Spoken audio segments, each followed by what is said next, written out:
And now, Autolite and its 60,000 dealers and service stations present Suspense.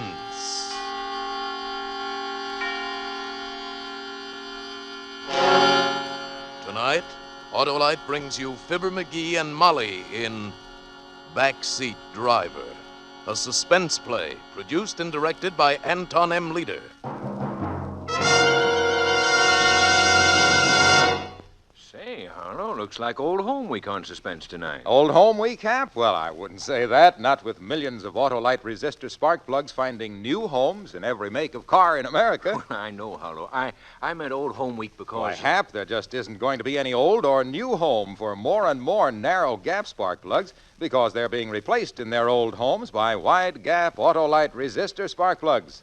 With Autolite resistor spark plugs, your car, my car, Fibber's car, everybody's car idles smoother, gives better performance with lean gas mixtures, saves gas dollars, and cuts down spark plug interference with radio and television reception.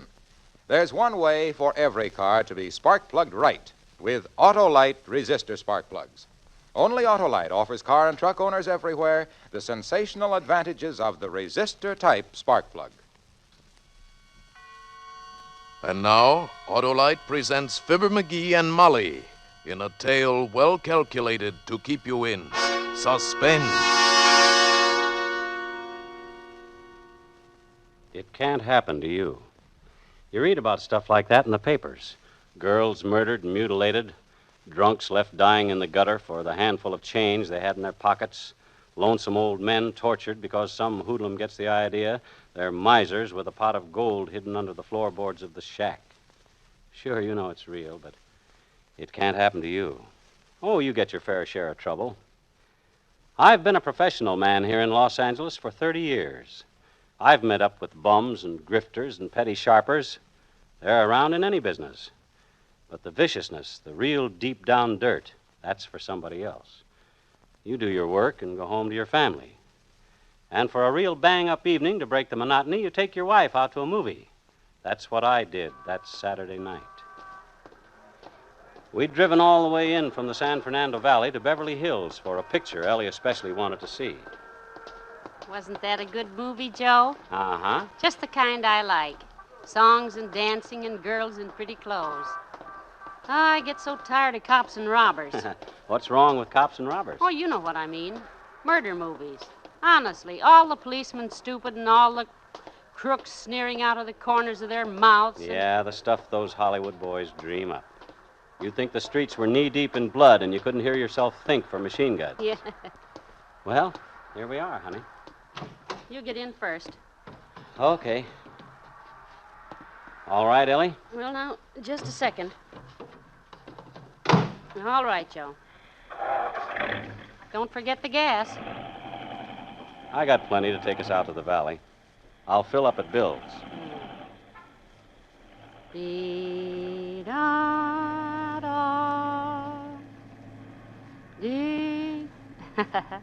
You remember how that song goes, Joe? What song? In the picture. You know, Two on the Moon.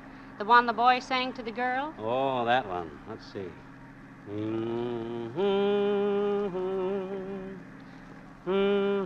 Heck, I don't know. Oh, well. We'll be hearing it again on the radio. How about turning it on? The radio? Yeah. Sure. Set her around 1100. We ought to get some news in a few minutes. I'd like to hear whether they caught that fellow. That awful mass murderer? Uh-huh. They spotted him in L.A. this afternoon, but he got away. I know. You told us at supper. It makes you shiver. Don't worry. He won't get away with it.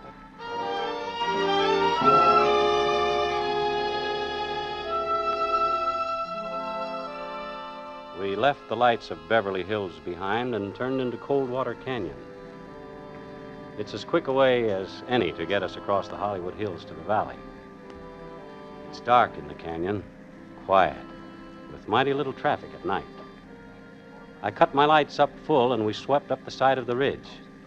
News program came on, but I didn't pay much attention. The fellow was talking about brush fires. They'd already put out one near my place, though they were still patrolling it. We were over the ridge and sliding down to the valley before the program got to the part I wanted to hear. There it is. Pick it up higher, Ellie. And now the latest news on the New Hampshire Murderer. 2 weeks ago, Louis Matrick wiped out an entire family in Greenlee, New Hampshire. Today, he was spotted 3,000 miles from the scene of his crime. At 5:30 this afternoon, a patrolman saw and definitely identified Matrick in downtown Los Angeles. He is here. However, by darting through heavy traffic at the risk of his life, the killer was again able to make his escape. According to neighbors of the slaughtered family, Matrick first appeared in Greenlee about a year ago. From fingerprints in the Noland home, Louis Matrick has been identified as Lloyd Matthews, ex-convict. He is wanted for questioning in the robbery and murder of a New York storekeeper a year ago. Oh, my. A crime that netted the killer less than $20. Can you imagine? Matrick, or Matthews, is 32 years old, height 5 feet 9 inches, weight 155 pounds. He has blue eyes, light brown hair, nose slanted to the left. When seen this afternoon, he was wearing a blue suit and a gray pork pie hat. He... Awful. Awful. Not pretty, no. And he's somewhere around L.A. this minute. Joe, Hmm? you think it's right us leaving Annie and Bud all alone while No, Ellen. Annie's grown up, and Bud's a smart youngster, if I do say so myself. You can't wrap kids in cotton wool. I know. Oh, I'm silly, I guess. Neighbors close all around. All they'd have to do is yell. But what would make a young man do a dreadful thing like that? Could be a lot of things. Maybe he's got a screw loose. Maybe he went nuts over a girl. Maybe he gets a kick out of killing like You some know of... all the answers, don't you? Oh, Joe! Hey, what the... Keep going. Go on, keep going.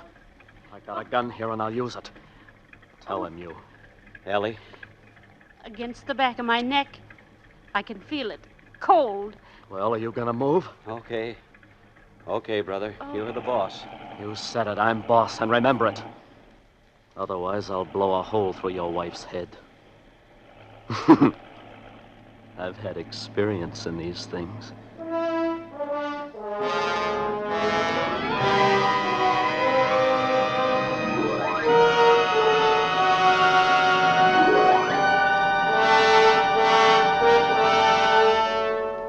For Suspense, Autolite is bringing you Fibber McGee and Molly in radio's outstanding theater of thrills, Suspense.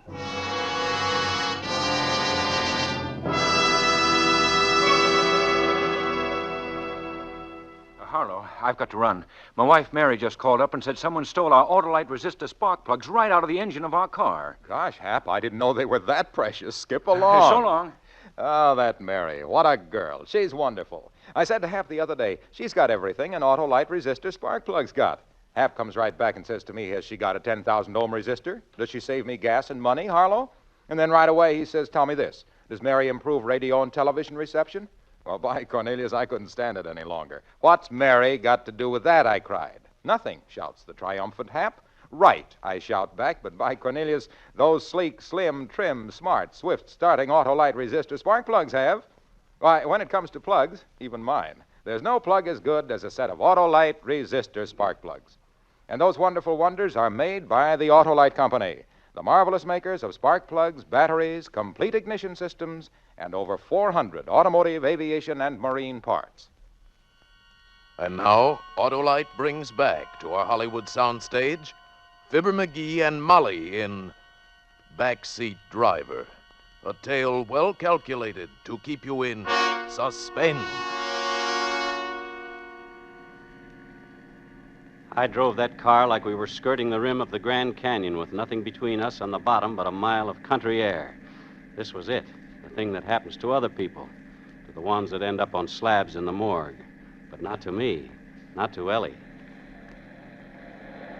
First car we'd seen since we left traffic swooped down behind us. It passed, but not before the headlights caught our passenger clean in my rearview mirror. He was hunched forward, sitting on the edge of the back seat so he could keep the gun rammed into the nape of Ellie's neck. He had light brown hair, pale eyes, and a nose that slanted. His mouth twitched, jittery. As the car went by, his eyes caught mine in the mirror and flickered. Keep your eyes on the road. Sure. Lose your hat? Bright boy. Like I said, you know all the answers. No, I didn't lose it. I stuffed it down a drain. Still wearing the blue suit, though. I figured it changed pretty quick now. Think yours will fit me? You can have the suit and the car. Just Ellen, let it... Ellen. Joe, it's Matrick. The missus is bright, too. He crawled in here while we were in the movie.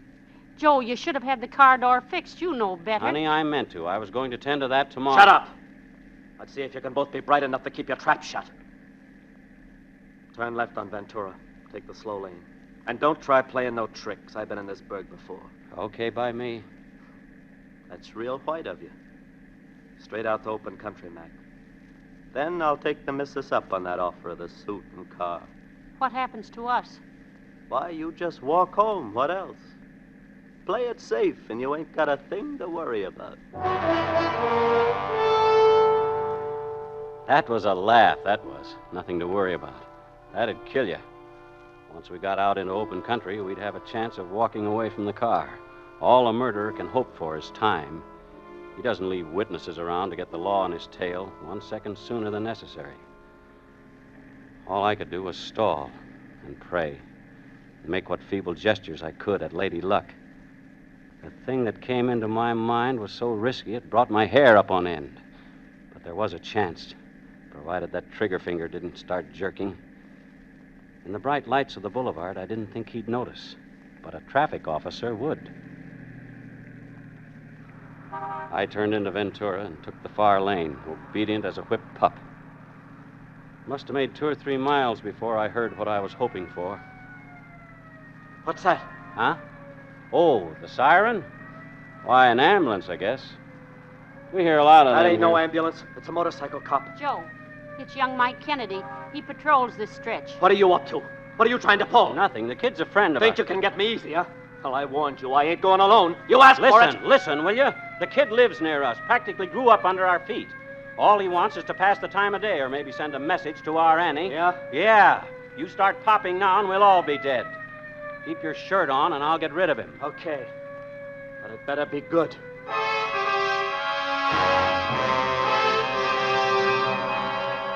I pulled to the curb and Mike came up alongside.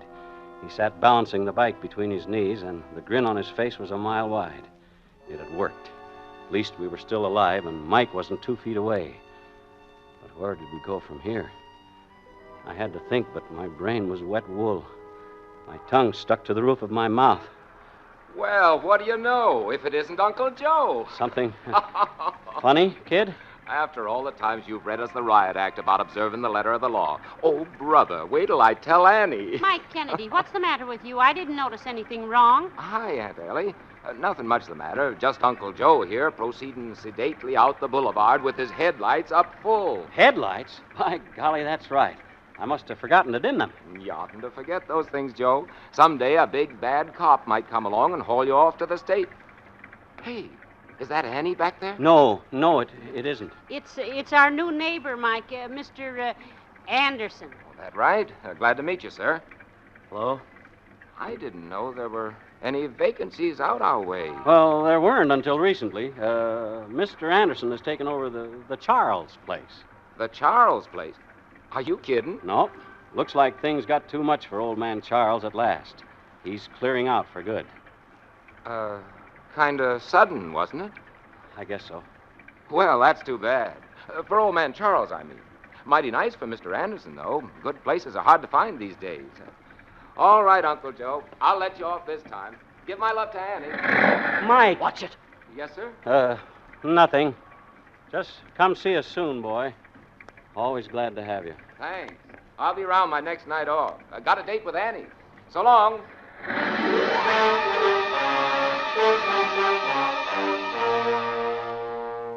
That was that. Mike turned his bike and headed back down the boulevard.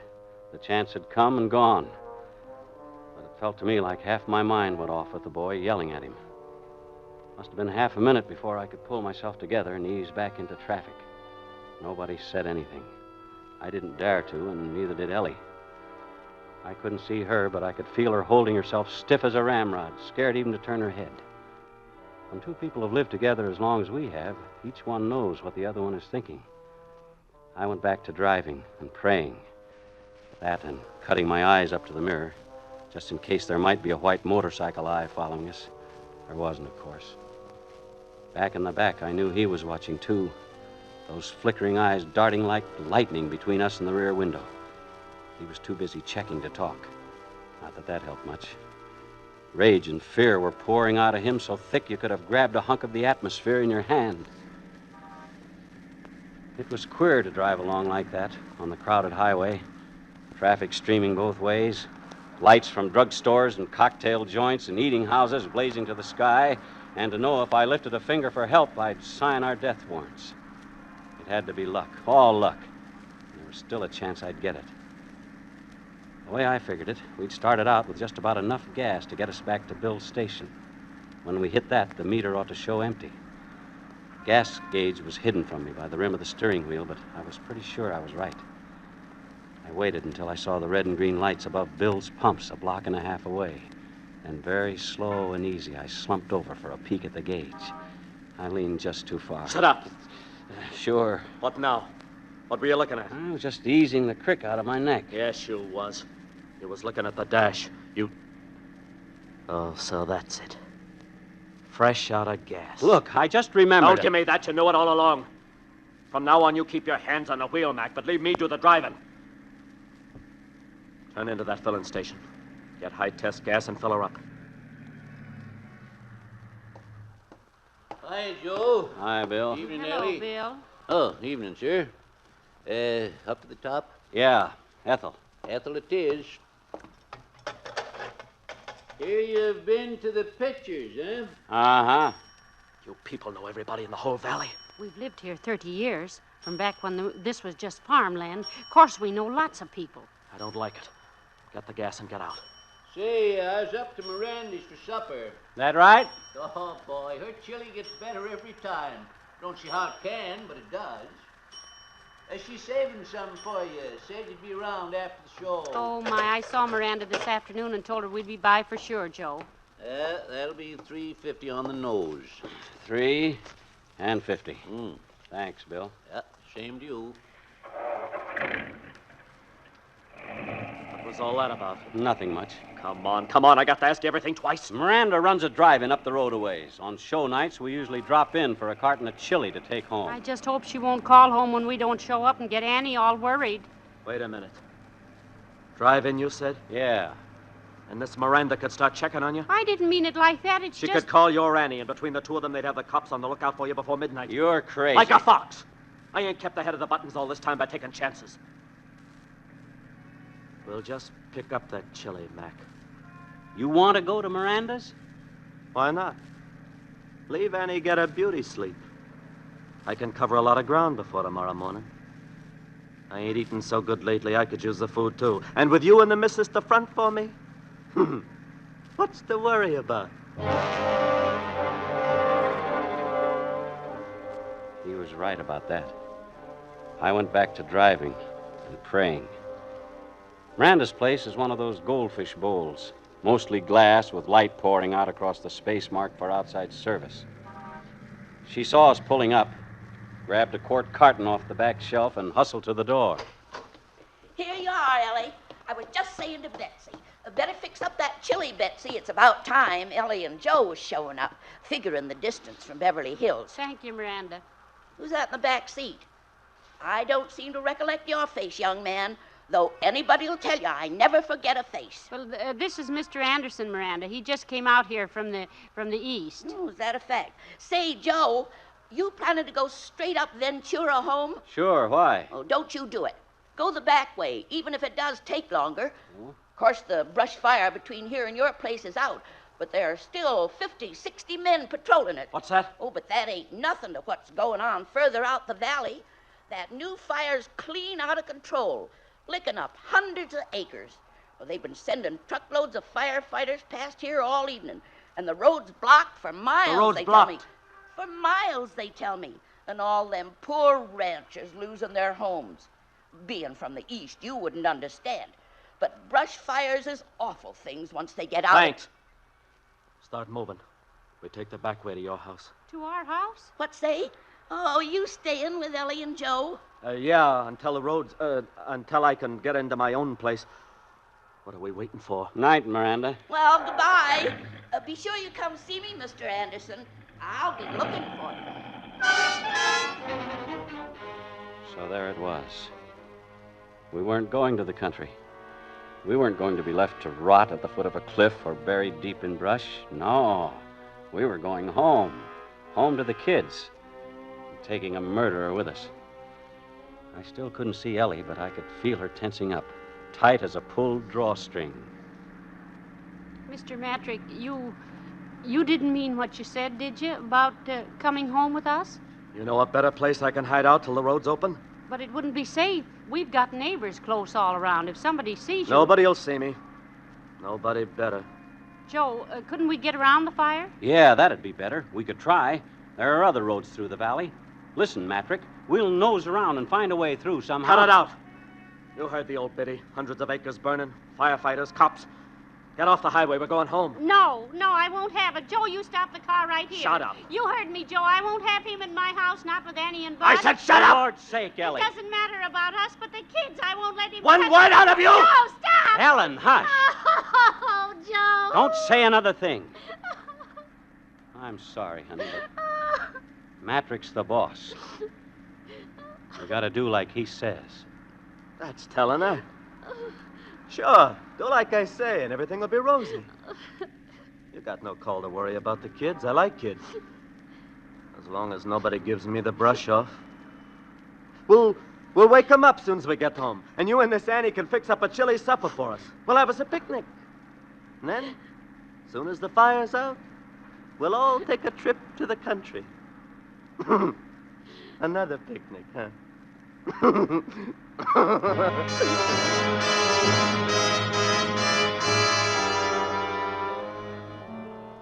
You keep going.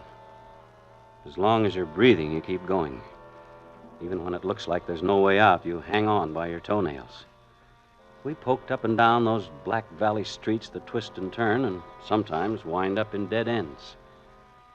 Ellie stopped crying after a while.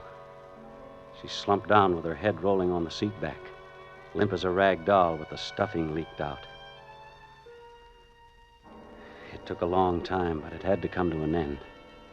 I saw the bulk of the house looming up. There was light sneaking around the edges of the blinds up in Annie's room. She wasn't asleep after all. She'd be sitting up in bed, maybe plastering red stuff on her fingers and dreaming about the date with Mike. Bud's room was dark. He'd be wrapped in covers like in a cocoon and dreaming. Whatever boys dream, I couldn't remember.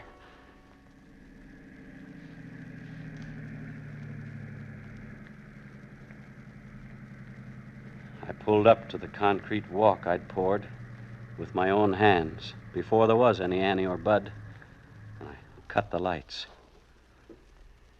In a second or two, my eyes got used to the dark. I could make out the high hedge Ellie planted around the place, and the roof rising up beyond it. Out, missus. Face the house.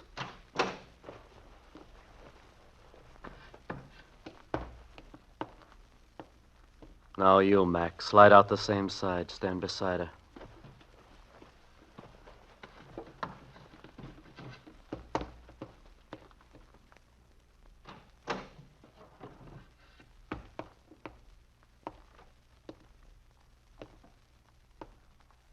Walk to the door. Slow and no funny business. I'm right behind you.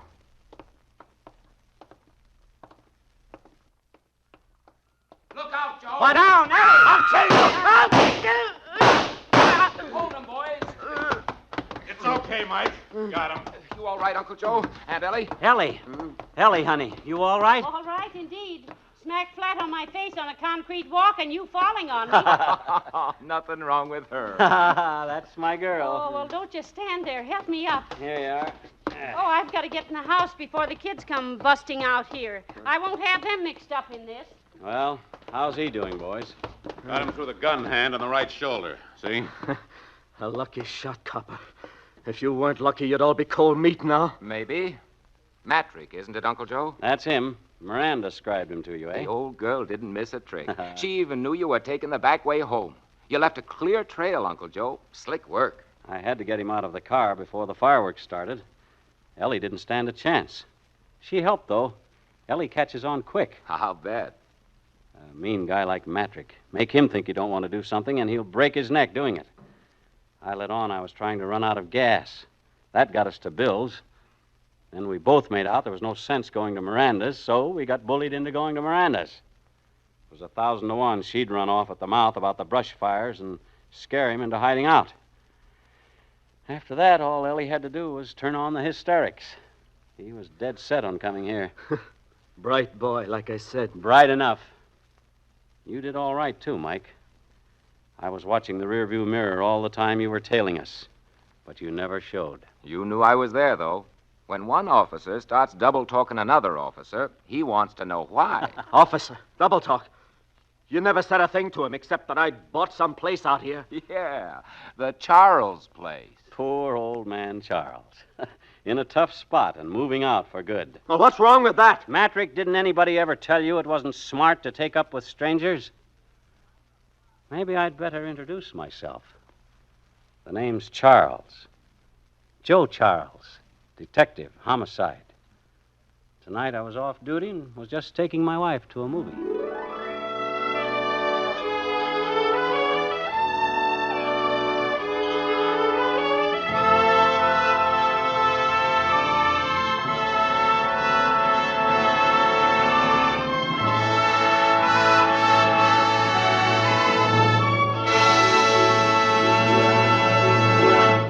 Thank you, Fibber McGee and Molly, for a splendid performance. Why, thank you. Yeah, thanks very much, Bud. We're not used to doing a show with a gun stuck in our backs. No. We're used to doing them with Jack Benny breathing down our necks. Or vice versa. But that guy over there, he looks familiar. Why, dearie, that's Mr. Wilcox. Old Waxy himself? The guy that sells Johnson's wax on our Tuesday show? Not Waxy on Thursdays, dearie. Sparky. Sparky, eh? Well, what do you know? Hey, Junior. Hello, Fibber. Hello, Molly. Hello, Mr. Wilcox. Say, you two were terrific tonight. Tell me, did you drive over from Wistful Vista? Uh-oh. Molly, I'm afraid to answer that. Because if you did, I hope your car had Autolite resistor spark plugs. See what I mean? And listen, pal, if I were you, I'd stop and see an Autolite serviceman on the way home. That old bull Listen, of yours... Sparky, you don't have to tell me where to stop. I stopped on the way over. Why, those masterful miracles of manufacturing magnificent... Oh, now, McGee, that's Mr. Wilcox's story. Let him tell it. Well, what Fibber means is that Autolite parts are original factory parts. Autolite parts and service and your car go together like McGee and Molly, Hap and Harlow, Amos and Andy. So when you replace worn-out parts, visit your Autolite service station or the dealer who sells your make of car and ask for original factory parts and service. Leading cars use them all. Autolite makes them all. Be right. Get Autolite parts and service.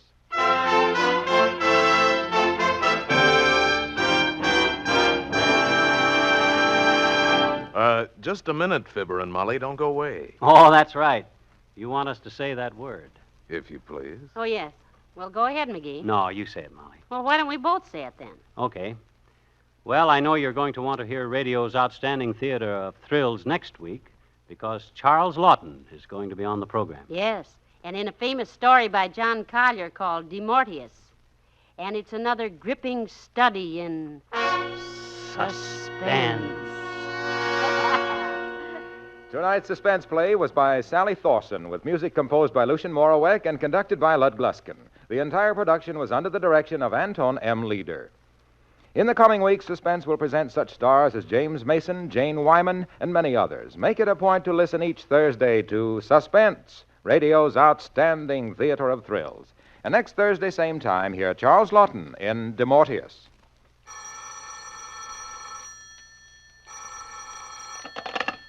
You will find Autolite service stations listed in your classified telephone directory under Automotive Electrical Equipment. You're right with Autolite. This is CBS, the Columbia Broadcasting System.